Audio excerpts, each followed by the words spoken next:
I'm just waiting on three people to take their seat. And you know those Jamaicans. Oh, Lord. Delano, Greg. We got three handsome guys in the room and they won't take their seats.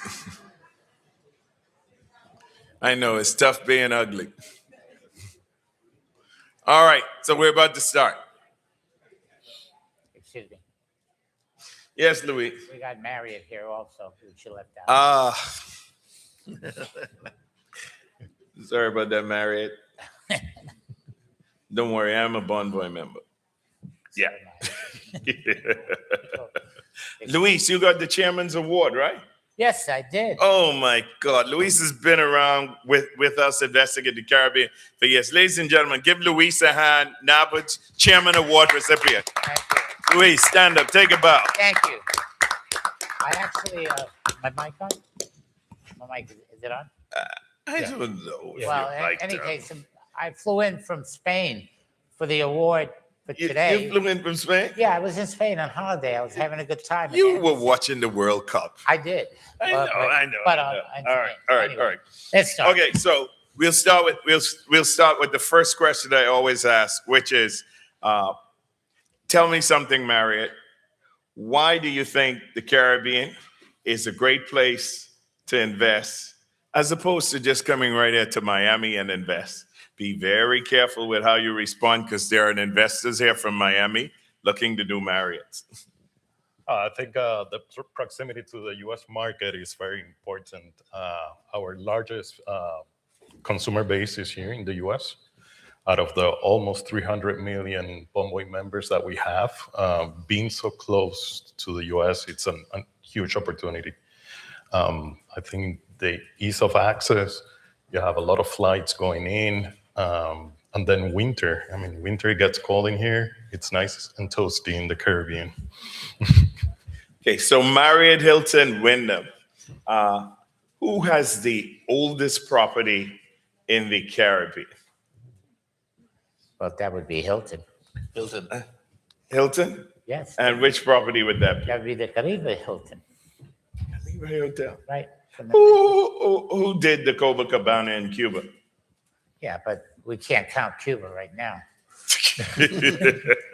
Tough theater, Cuban, man. It's tough. Okay, so Salik. Yes, sir.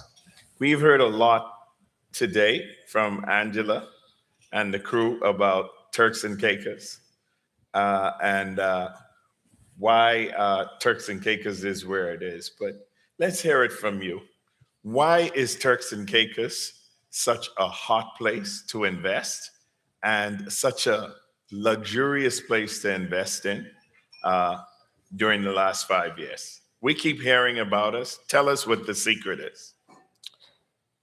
It all boils down to the resilience of the people and their willingness and determination to get back on the horse and keep going.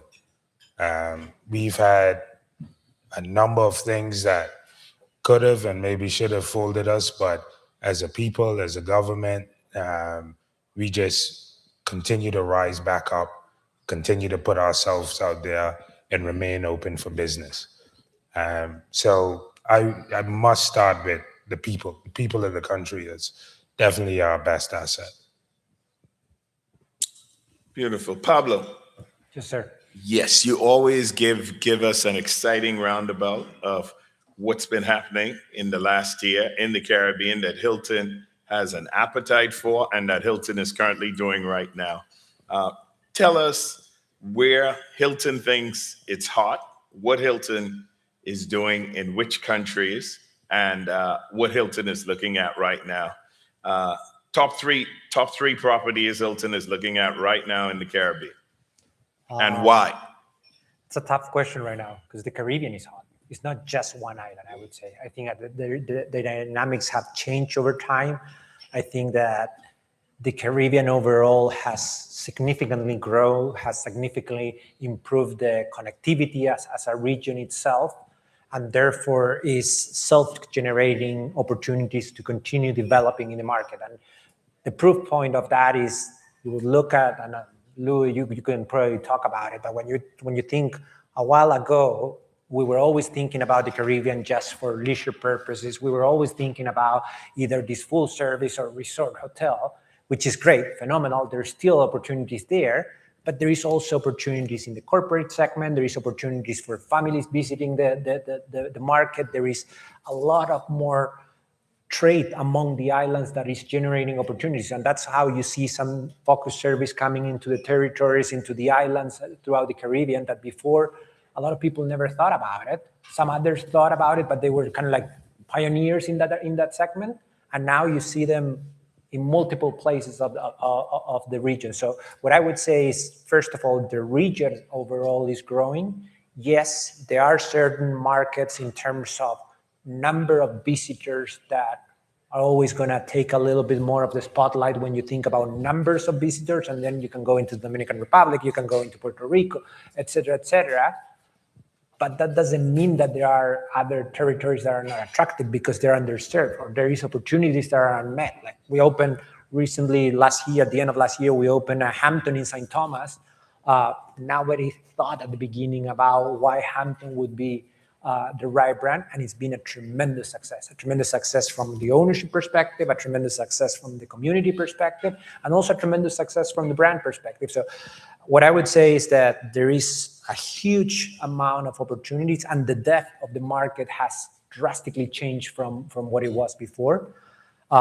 You've been from Jamaica. I think I don't need to tell you how many opportunities there are in Jamaica right now. I know that they had a very tough last year hurricane season, but again, the beauty of Jamaica has so much to share, so much to show to the world that might come back stronger than even before. So what I would say is that no, opportunities there for sure, but you asked me at the beginning of the question, which one is the most recent one that you have signed? The most recent one is a small one in St. Kitts.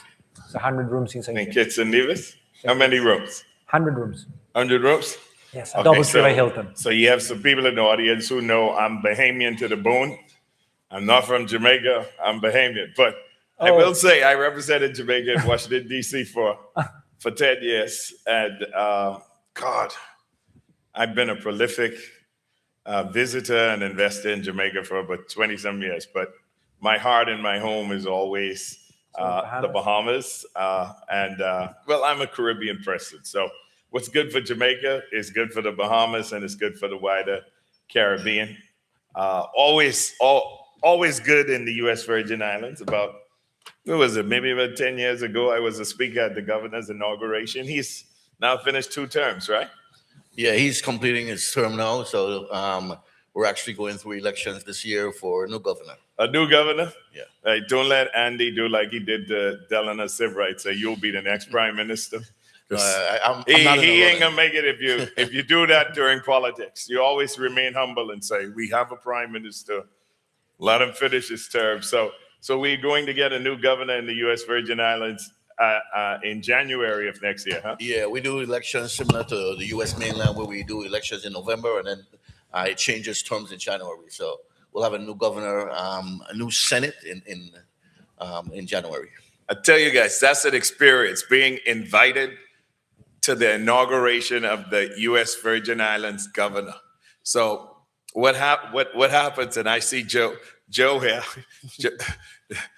What happens is you go, like in Washington, D.C., when I know I was at Barack Obama's inauguration, we went to like one party and he came, said hi and everything.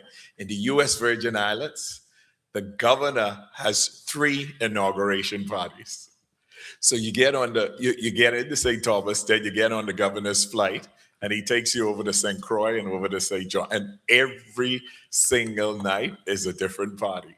And every single night you get to do the first dance with the first lady. And his wife is gorgeous. So I danced like 3. I was on camera and everything as the guest speaker. It was great. It's unbelievable now. Bushel Day, that's what, 10 years have gone by, huh? 8. Wow. 8 years. Yeah. And Governor Bryant, well, I mean, he did a tremendous job changing the U.S. Virgin Islands. So tell me something, Wayne. what are some of the hottest properties that are going up in the U.S. Virgin Islands? And St. John's is a nature's preserve, and I always felt that was the ripest one, but it was untouchable because it was so pretty. St. Croix, we used to have the Hess refinery there. They were going to rebuild that out. That 10 years ago, do you imagine? We looked at that oil refinery, restarting that, and then you always have the mainstay, which is St. Thomas. Tell us, what are the major projects going on right now, and what's on the horizon for next year? Yeah, as Pablo indicated, I guess when we were here last year, we were talking about opening up the Hampton by Hilton. We've got that open up, and that property is doing very well. Also in St. Thomas, we've opened the first phase of an independent 5-star hotel called the Botany over on the west end of St. Thomas. That's basically a villa-type hotel. The first 22 villas are open, and they're working on phase 2 now. Over on St. Croix, last month we closed a deal where Club Med is now coming into St. Croix, and that's going to be Club Med first return to U.S. properties. They don't have any other properties under the U.S. flag. So that's going to be a $70 million investment. They bought the old Carambola hotel that used to be a residency, and now they're going to turn that into a Club Med. So we're going to have a 5-star all-inclusive. Additionally, we're working on a Best Western, an Aiden by Best Western for an airport hotel. So that'll be 130 keys in reference to that. And we have a few other projects that are on the horizon. So it's a good time to invest in the territory. As Andy alluded to, I mean, we have a slew of incentive programs that makes investment encouraging, from reducing your tax liability by 90% to rebating back occupancy tax to assist in liquidating the debt that you incurred in developing the project. And those are both 30-year commitments that the government gives to the developer. Tell you, a lot is happening there. So, we're talking about investing in real estate and hotels, et cetera, right? It's the most interesting investment deal I've done in the U.S. Virgin Islands. I haven't been able to do it in any other Caribbean island with any amount of money. The U.S. Virgin Islands in the Caribbean is the most advanced set of islands where they have legislation in something called reef safe sunscreen. I know the audience is blank, right? The Bahamas, Jamaica, and everything, right? Would you believe they passed legislation where when you come into the U.S. Virgin Islands, you can't use these sunscreens that we have here because they have proven that those chemicals destroy their reefs and therefore their most attractive marine life. And we worked for 5 years trying to find a consistent manufacturer and also trying to get that legislation passed. About 2 years ago, I went to Seychelles and we modeled the Seychelles legislation after U.S. Virgin. So the U.S. Virgin Islands, I would say, has one of the most sustainable tourism pieces of legislation that I've ever had to work with as a developer.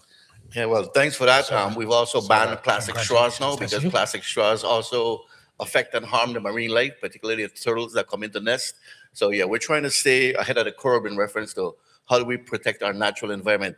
And I forgot to mention one other development we're working on is for you on St. John, the Caniba project is coming back up on RFP from the Department of Interior, and we anticipate that that's going to be a boom in reference to St. John. All right. Now, there's a grandfather out here, and this is why he got the Chairman's Award. No one who has been a more prolific introducer to Caribbean investments for the hotel sector, et cetera. No one who knows every island better than anyone else on this stage.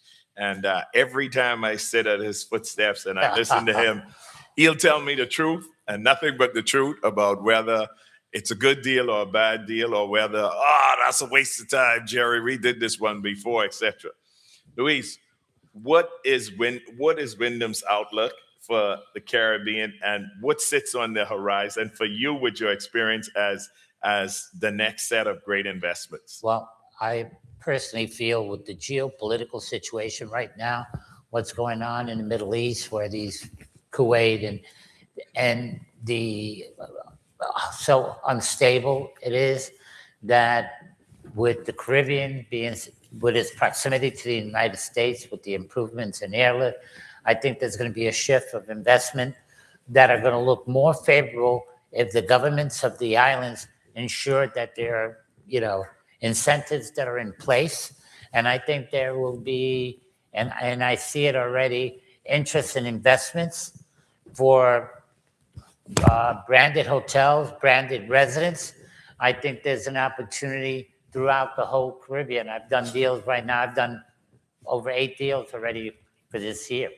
I mean, I've been in St. Lucia, Grenada, the Dominican Republic, Puerto Rico, and you know, we're open for business.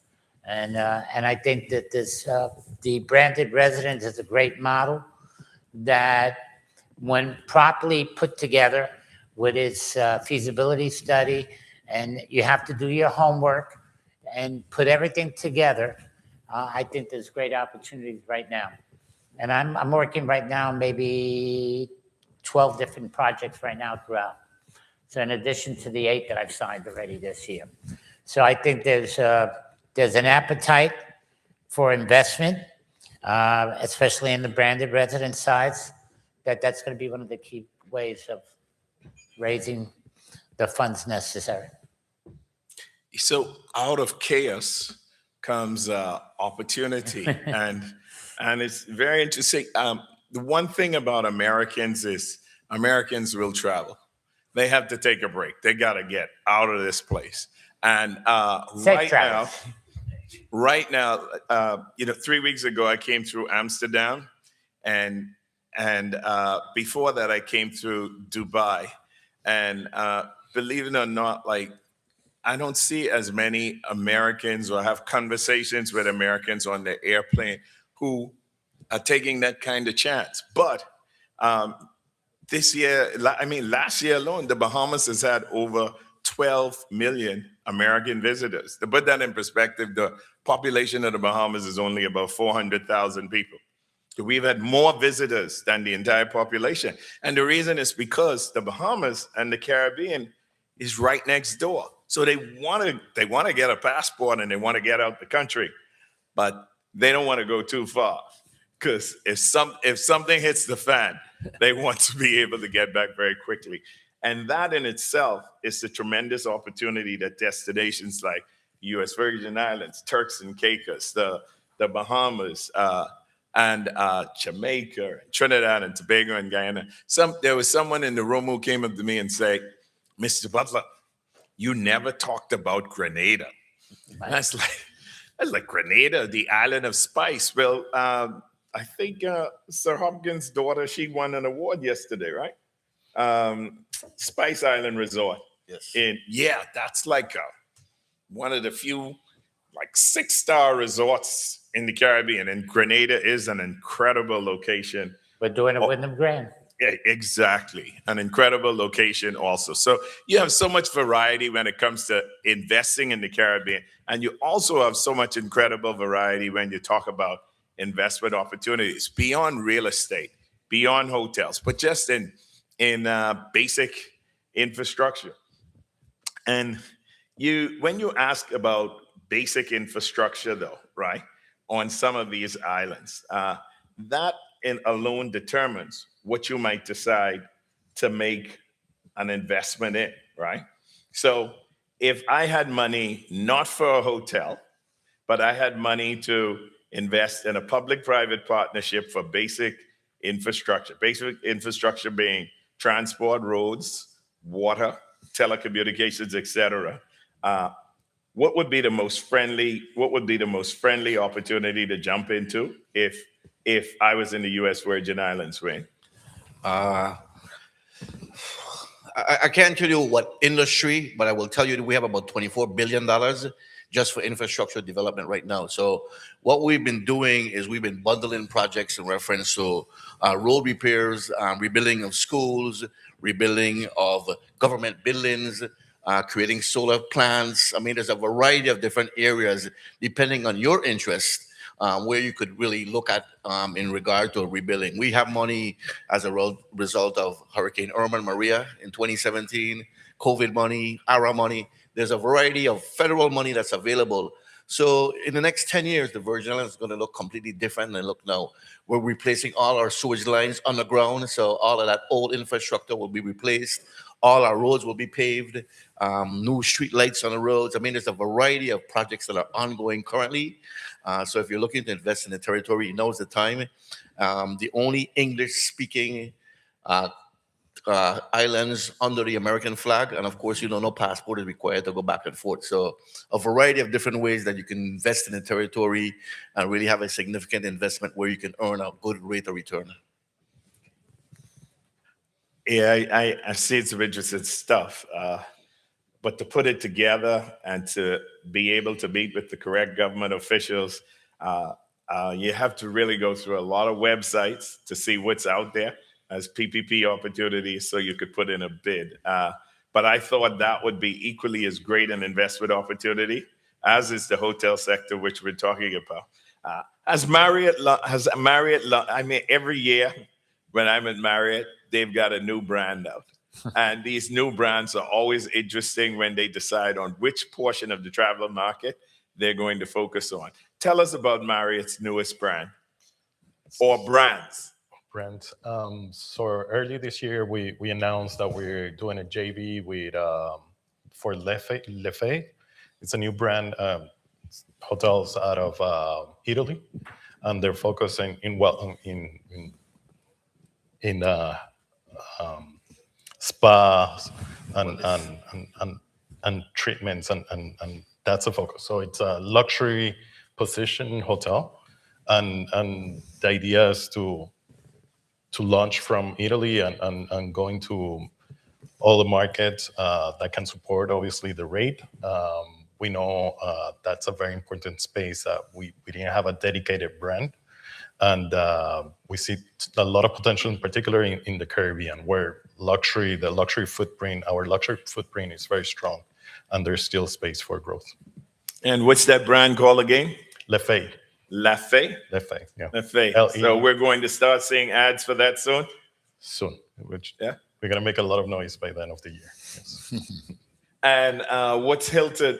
Pablo? What is Hilton's newest brand or the brand on the horizon for the travel market this year? So following the success of Graduate, we recently launched at NYU, we actually launched Undergraduate. But what I would rather focus is let's focus on the ones that are coming to the Caribbean. And I think that Apartment Collection by Hilton, it's a brand that we're bringing to the Latin American Caribbean market in general. And I think that that is a brand that will soon premiere in the Caribbean. And I think that there is a tremendous unmet demand there for the region, particularly when you think about going into the Caribbean and you're thinking, for example, families or group of friends get away. Yes, a hotel could be an option, but there is also a plan where you say, listen, I want to go with my 3 friends and actually stay in an apartment, stay together, have drinks or something there, and then go out and explore, correct? So when you think about that, the Caribbean is prime land for that. There is a prime proposition for that, and we've seen it in the conversations, and I think that is a market that hasn't been yet really tackled, and that creates a huge opportunity for investors who are looking into exploring things in the Caribbean, and where they say, okay, I do want to have a hotel there, but I don't want to put another Hilton Garden Inn or another type product or a Hilton product because there is already one in the territory. What can I do that it truly differentiates me from the rest of the hotels that are in the market? I think that Apartment Collection by Hilton will be one that will clearly propose a different way of stay in the region. And Luis, what is Wyndham's latest entry into the market? I'm very excited because we have put together a strategic relationship with Sam Nazarian and Mark Anthony, and under the SBE HQ registry. And we'll provide a complete, not only the branding, but also the management. And with the SBE, we also bring in our branded food and beverage options. And so it's on a very high level, and it's a unique one-stop shopping and we already have signed in the Caribbean 3, and we probably have another 4 or 5 in the pipeline. And it's exciting. Right now, we have one in Antigua. We're going to be opening one in December in St. Lucia. We have a project in Tobago and also in Grenada. So we're moving along, and I'm very excited about that brand. So if you're interested in a branded hotel, or if you have a hotel deal where you're looking to brand it outside, if they have not folded up, because they usually start folding up a little bit later on the day. You know, there's Wyndham, there's Hilton, there's Marriott, and of course you're seated here in a Hyatt, and it's always good to have a conversation with them, because in the Caribbean we start off thinking small. We'll just have our own little resort, but when you get added into some of their collections, you get access to an incredible database. Of course, there are cost considerations, and there's an experience factor there where you should probably get yourself a good consultant or someone who has worked with them. But they have the feasibility data already to tell you whether your project will fly or whether your project will flop. And only a fool puts his money into something that's going to flop unless it's charity. Don't forget that. So tell me something, Sally. With Turks and Caicos, right now, from what you've seen, right? The biggest opportunity that came to me that I had turned down in the last 3 years, and I think about it all over again because one of my friends took a ride, was Turks and Caicos. So in the Caribbean, we used to have Air Jamaica, which became Caribbean Airlines. We used to have LEA and a few other government-owned intra-Caribbean airlines. But there was always one that was out there, et cetera. But now this one has launched with its own jets, et cetera. And the owner of this airline had come to me with a deal. And obviously, because the airline business is risky and because of the cost of jet fuel and everything, I did the analysis, and I didn't turn the deal down. I deferred it. But a couple of my guys took a ride in his new jets. Oh, wow. And so tell them about other opportunities to invest in Turks and Caicos, and tell them about Turks and Caicos launching the newest Caribbean airline. Not launching the newest, but expanding. Yeah. So earlier you had asked Mr. Biggs about some infrastructure opportunities in the USVI, but in Turks, there's still opportunities to do public-private partnerships with airports, right? So Turks and Caicos is a chain of islands similar to the Bahamas. Providenciales is the main island, and then you've got what we call the family islands. Only one of those family islands have an operating international airport. And so the government is still welcoming proposals for partnerships for some of the remaining islands, North Caicos, Middle Caicos, Grand Turk, for investment into airports and airport development and FBO development. So there's some opportunity there. You touched on Inter-Caribbean Airways. Inter-Caribbean Airways is owned by one of our local investors. He's had an incredible journey. He's a son of the soil. He's someone that we are, as a people, incredibly proud of. And it's just a tremendous success story that has risen out of the Turks and Caicos. The owner of that airline is from an island called North Caicos, which is where quite a few of the opportunities in Turks and Caicos lie today. So North Caicos and Middle Caicos are what we call the Twin Islands. Most of the available land for investment opportunities are on those two islands. We had a guy here yesterday, one single guy with 1,300 acres that he has available for sale and for investment opportunities. So I'd encourage you guys to come up after the panel to explore some of the opportunities that may be available. Of course, they're in the lines of boutique luxury resorts, branded residences, anything in wellness and medical tourism, anything along the lines of eco-luxury tourism, the things that we are, sort of targeting for those islands. Additionally, I'd like to mention that as a focus from a government standpoint, because I do work for the government of the Turks and Caicos and Invest Turks and Caicos, their investment agency, the government is serious about incentivizing and encouraging foreign partnership with locals. And they're prepared to offer enormous amounts of concessions for foreign investors and foreign people with interest in the Turks and Caicos who are willing to partner and work with the people of the islands. And so I'd encourage that as well. So hope I've answered your question. Yeah, that airline deal is something I wish I had jumped in on it. I tell you what, there's a lot more opportunity. Oh yeah. I mean, the package still has. I leave on Sunday, and you're welcome to come back with me. Listen, I'm a fan of the Brazilian Embraer aircraft. You see, and that was what I wanted. I wanted my spare parts, and I wanted my aircraft to be out of Brazil. Okay. And they were focused on U.S. aircraft. I had my little doubts, but that was a great deal. I flew on a Brazilian aircraft from Dubai to Dar es Salaam, Tanzania. Okay. I really enjoyed myself. But without that being said, here we are. We got 5 more minutes to do a rapid fire. Neither of you could repeat what the other person has said, and we're going to start with my grandfather of all investments. And what I'm going to ask you guys is this.